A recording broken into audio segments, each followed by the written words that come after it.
கழக உயர்மட்ட குழு உறுப்பினர் எல் வெங்கடேசன் அவர்கள்.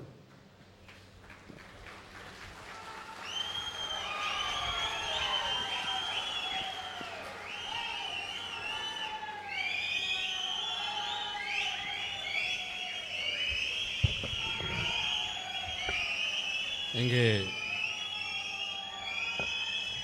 மிகச் சிறப்பாக நடைபெற்றுக் கொண்டிருக்கிற தேசிய முற்போக்கு திராவிட கழகத்தினுடைய 20வது செயற்குழு பொதுக்குழு கூட்டத்திற்கு தலைமையேற்றிருக்கிற கழகத்தினுடைய பொதுச் செயலாளர், இந்த இயக்கத்தில் இருக்கிற ஒட்டுமொத்த நிர்வாகிகள் தொண்டர்களுடைய அன்பை முழுமையாக பெற்று இந்த இயக்கத்தை வழிநடத்திக் கொண்டிருக்கிற அந்நியார் அவர்களே, இன்றைய தினம் புதியதாக பொறுப்புகளை ஏற்று இந்த இயக்கத்திற்காக, இந்த இயக்கத்தினுடைய வளர்ச்சிக்காக பணியாற்ற புதிய பொறுப்பிற்கு வருகை தந்திருக்கிற தலைமை கழகத்தினுடைய புதிய நிர்வாகிகளே, இந்த இயக்கத்திலே தலைவர் கேப்டன் அவர்களுக்கு அடுத்தபடியாக தம்பி விஜய பிரபாகரன் இந்த இயக்கத்திற்கு வர வேண்டும், இந்த இயக்கத்தை சிறப்பாக வழிநடத்த வேண்டும் என்று ஒட்டுமொத்த தொண்டர்களும் நிர்வாகிகளும் பல ஆண்டுகளாக நினைத்திருந்தாலும் அந்த தொண்டர்களுடைய எதிர்பார்ப்பை, நிர்வாகிகளுடைய எதிர்பார்ப்பை இன்றைய தினம் இங்கே நிறைவேற்றி கொடுத்திருக்கிற கழகத்தினுடைய பொதுச் செயலாளர் அந்நியார் அவர்களுக்கு மீண்டும் ஒரு முறை நான் சார்ந்திருக்கிற விழுப்புரம் மாவட்ட கழகத்தின் சார்பாக நன்றியை தெரிவித்துக் கொள்வதோடு, செயற்குழு பொதுக்குழு என்பது ஒரு இயக்கத்தினுடைய இதயம் போன்றது. இந்த செயற்குழு பொதுக்குழுவிலே நம் இயக்கத்தை எப்படி பலப்படுத்த வேண்டும் என்பதை பேசுவதுதான் சிறப்பாக இருக்கும். தலைவர் கேப்டன் அவர்கள் இந்த இயக்கத்தை ஆரம்பித்து விட்ட அப்பொழுது தலைவர், செயலாளர், பொருளாளர் என்ற அடிப்படையிலே பதவிகள் இருந்தது. நம்முடைய ஆண்டாள் அழகர் திருமண மண்டபத்திலே முதல் கூட்டத்தை போட்டபோது அவர் சொன்னார், இந்த இயக்கத்திலே வறியவர்கள் நிறைந்திருக்கிறார்கள், ஏழைகள் நிறைந்திருக்கிறார்கள், தொழிலாளிகள் நிறைந்திருக்கிறார்கள். எனவே அவர்களை எந்த காரணத்தை கொண்டும் உயர் பொறுப்பில் இருக்கிறவர்கள் நசுக்கக்கூடாது. குறிப்பாக மாவட்ட தலைவர், செயலாளர், பொருளாளர்கள் நசுக்கக்கூடாது. அதனால் அவர்களிடத்திலே எந்த செலவையும் அதிகமாக வைக்காமல் உங்களால் முடிந்ததை செய்யுங்கள், அதுவும் 2 நாள் இந்த இயக்கத்திற்காக வேலை செய்தால் போதும் என்று சொன்னார். சனி ஞாயிறு முடிந்தால் ஞாயிற்றுக்கிழமை இந்த இயக்கத்திற்காக உழைப்பதற்கு அவர்களை பயன்படுத்திக் கொள்ளுங்கள். முதலில் அவர்கள் பார்க்க வேண்டியது அவர்களுடைய குடும்பத்தை என்று சொன்ன உயர்ந்த மனிதர் கேப்டன் அவர்கள். எந்த இடத்திலேயும் இந்த இயக்கத்தில் இருக்கிற பணக்காரர்களை பற்றி அவர் நினைத்தது கிடையாது. கடைகோடியில் இருக்கிற பரம ஏழையை பற்றி நினைத்துத்தான் இந்த இயக்கத்தை அணுவணுவாக ரசித்து வளர்த்தார். அப்படிப்பட்ட இயக்கத்திற்கு விஜய பிரபாகரன் வர வேண்டும், அந்த தொண்டர்களுடைய எதிர்பார்ப்பை எல்லாம் நிறைவேற்ற வேண்டும் என்பது எங்களுடைய கனவு மட்டுமல்ல, தலைவர் கேப்டன் அவர்களுடைய கனவும் கூட. அதை இன்று அந்நியார் அவர்கள் நிறைவேற்றி கொடுத்திருக்கிறார். மீண்டும் ஒரு முறை அவருக்கு எனது நன்றியை தெரிவித்துக் கொள்கிறேன். பொதுவாக நம்முடைய இயக்கத்திலே கிளை கழகங்கள் உண்டு, வார்டு கழகங்கள் உண்டு, ஒன்றியம், நகரம், பேரூராட்சி, பகுதி, வட்டம், மாவட்டம், இப்படி கழக அமைப்புகள் இருக்கிறது. இப்ப இங்க பேசிய மாவட்ட கழக செயலாளர்கள் எல்லாம் பேசினார்கள், எதிர்க்கட்சி தலைவராக அந்நியார் வர வேண்டும் அல்லது முதலமைச்சராக வர வேண்டும் என்று பேசினார்கள். வர வேண்டும், அதற்காக நாம் உழைக்க வேண்டும். ஆனால் எப்படி உழைக்க வேண்டும்? அங்கேதான் விஷயம் இருக்கிறது. உழைக்க வேண்டும், எப்படி உழைக்க வேண்டும்? அன்னி கூட சொல்லுவாங்க, சீனியர் மாவட்ட செயலாளர் சில விஷயங்கள் சொன்னா செய்ய மாட்டீங்கன்னு சொல்லுவாங்க. உண்மை.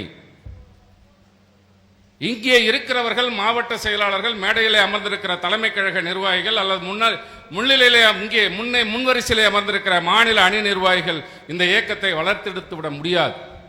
இந்த இயக்கத்தை வளர்த்தெடுக்க வேண்டும் என்று சொன்னால் கிளைக்கழகத்தினுடைய செயலாளர் உழைக்க வேண்டும். கிளைக்கழகத்தினுடைய செயலாளர் உழைக்க வேண்டும் என்று சொன்னால் ஒன்றிய செயலாளர் உழைக்க வேண்டும், நகர செயலாளர் உழைக்க வேண்டும், பேரூர் கழக செயலாளர் உழைக்க வேண்டும், மாநகராட்சி என்றால் பகுதி கழக செயலாளர் உழைக்க வேண்டும், வட்டக்கழக செயலாளர் உழைக்க வேண்டும். உழைக்க வேண்டும். பொருளாதாரம் தடை இருக்கிறது, நான் இல்லை என்று சொல்லவில்லை.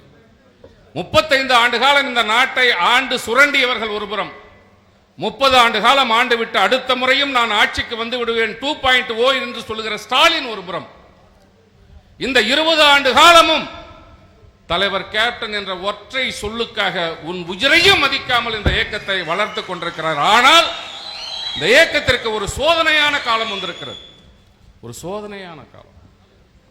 நம்முடைய பலத்தை இங்கே பேசிய அன்பு சகோதரர் சூர்யா அவர்கள் சொன்னார்கள், வலைதளத்திலே வலை ஒளியிலே நம்மை பற்றி தவறாக பேசுகிறார்கள் என்று சொன்னார்.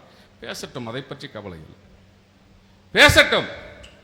முடிந்தால் பதிலடி கொடுங்கள், முடியவில்லை என்று சொன்னால் அவர்கள் பேசுவதை பொய் என்ற வகையிலே நம்முடைய உழைப்பால் இந்த இயக்கத்தினுடைய வளர்ச்சியால் அவர்களுக்கு உணர்த்த வேண்டும். கடந்த காலம் கசப்பான காலமாக இருந்தாலும் அதை விட்டுவிட வேண்டும். பல புதிய கட்சிகள் வந்திருக்கிறது, நமக்கு அதை பற்றி எல்லாம் கவலை இல்லை. இன்றைய அரசியல் ஆடம்பர அரசியல், படோடப அரசியல். தனி விமானத்திலே சென்று ஒரு பூத் கமிட்டி மாநாட்டை நடத்தக்கூடிய அளவிற்கு மக்களை ஒரு வியப்பாக பார்க்க வைக்கின்ற அரசியல் இப்பொழுது நடைபெற்றுக் கொண்டிருக்கிறார். அதை பற்றியெல்லாம் நாம் கவலைப்பட தேவையில்லை. நம்முடைய தலைவர் கேப்டன் அவர்கள் ஒரு ஏழை பங்காளன், எளிமையான வாழ்க்கைக்கு சொந்தக்காரர். அவருடைய வழியிலே வந்தவர்கள் நாம். தயவு செய்து நான் உங்களிடத்திலே சொல்லுகிறேன், மன்றாடி கேட்டுக்கொள்ளுகிறேன், ஒரு மாவட்ட செயலாளர் நீங்கள் கூப்பிடுற இடத்துக்கு வரலாம். சாவுன்னா வரலாம், வாழ்வுன்னா வரலாம், நல்லதுன்னா வரலாம், கெட்டதுன்னா வரலாம், எல்லாத்துக்கும் வரலாம். வரணும், வந்தாதான் மாவட்ட செயலாளர். அந்த பொறுப்பிற்கு அவர்கள் தகுதியானவர்கள் அல்ல, வரணும். எந்த சூழ்நிலையிலும் தொண்டன் ஒருவன் பாதிக்கப்படுகிறான் என்று சொன்னால் அந்த இடத்திற்கு மாவட்ட செயலாளர் போக முடிகிறதோ இல்லையா? தொண்டன் நம்ம கிட்ட என்ன எதிர்பார்க்கிறான்? நான் மாவட்ட செயலாளராக இருக்கிறேன், நீங்க ஒன்றிய, நகரம், பேரூராட்சி, பகுதி, வட்டம் எல்லாம் இருக்கிறீங்க. அவன் எதிர்பார்ப்பது என்ன? ஒரு அரசியல் கட்சியிலே ஒரு தொண்டன் இருக்கிறான் என்று சொன்னால் உங்ககிட்ட வந்து அவன் பணம் கேட்க போறானா? அவன் தினசரி 300 ரூபாய் வேலைக்கு சென்று கூட அதிலே 100 ரூபாயை செலவு செய்து இந்த இயக்கத்தினுடைய வளர்ச்சிக்காக கட்சி கொடியை கட்ட தயாராக இருக்கிறான். அவன் எதை எதிர்பார்க்கிறான் என்று சொன்னால் அவனுக்கு ஒரு பிரச்சனை வருகிறது. பக்கத்து வீட்டில இருந்து அவனுக்கு பக்கத்து வீட்டுக்காரங்க நம்ம கட்சிக்காரங்க சண்டை வரலாம், இல்லை எங்கேயோ போறான். இப்பெல்லாம் நிறைய நடக்குது, அதை நான் வெளிப்படையாக சொல்ல முடியாது. எங்க போனாலும் போலீஸ் பிடிச்சிடறாங்கன்னா 2 வீலர்ல வந்தான்றான். ஏன் பிடிப்பாங்கன்னு உங்களுக்கு தெரியும். அதுவாக இருந்தாலும் சரி, நம்முடைய இயக்கத்திலே ஒருவன் தொண்டனாக இருக்கிறான், நிர்வாகிகளாக இருக்கிறான் என்று சொன்னால் அவன் தவறே செய்தாலும் அவனுக்கு ஆதரவாக காவல் நிலையத்திற்கு நீ செல்ல வேண்டும், அவனை ஆதரிக்க வேண்டும், அவனை காப்பாற்ற வேண்டும். ஐயோ நீ தப்பானவன்பா அப்படின்னாக்கா அவன் நல்லவன், அந்த உன்ட்ட அரசியலுக்கு வரப்போறான். அதற்காக அரசியலுக்கு வந்தவர்கள் எல்லாம் கெட்டவர்கள் என்று சொல்லவில்லை. ஒரு பிரச்சனை என்று தொண்டனுக்கு வருகின்ற பொழுது அந்த இடத்திற்கு ஓடோடி சென்று அவனுக்கு துணை நின்றால், அவனுக்கு ஆதரவாக இருந்தால் இந்த கட்சி தானாக வளரும்.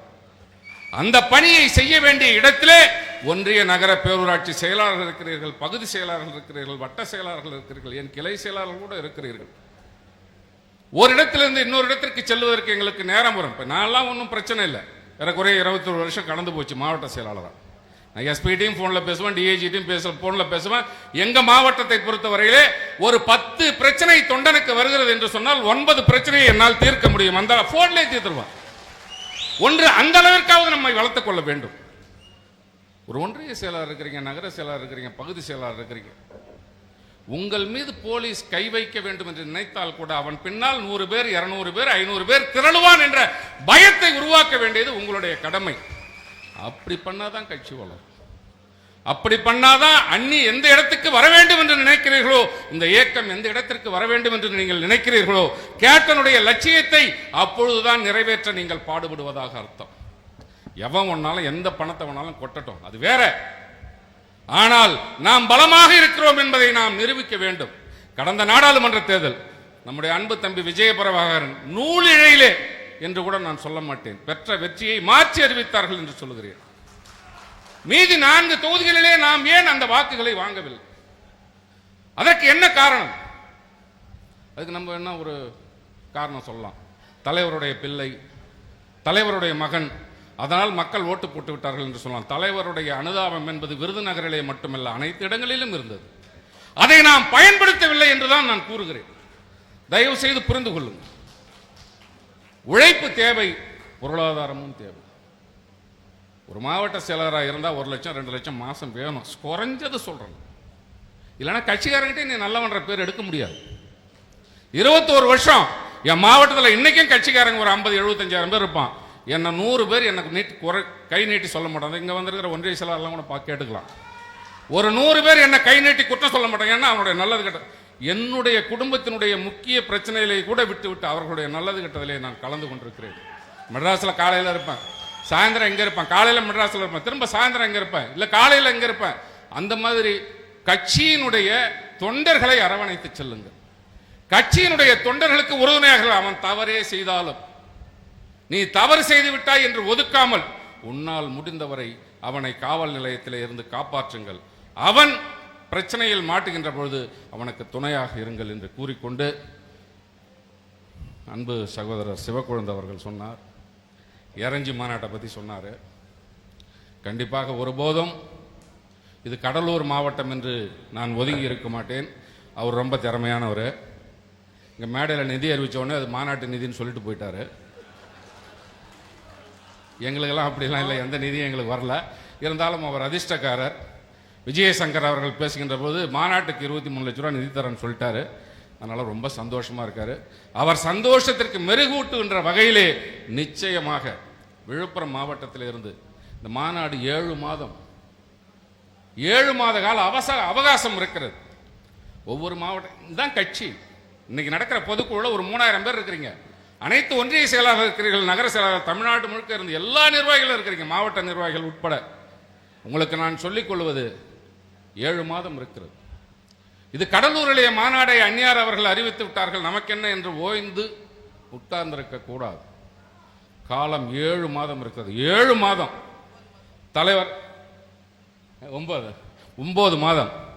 அவர் 7 மாதம் என்றார், நானும் அதே பிடிச்சிக்கிட்டே போயிட்டேன். 9 மாதம் இருக்கு. தயவு செய்து கிளையாக மீட்டிங் போடுங்க. ஃபர்ஸ்ட் கூட்டம் போடுங்க.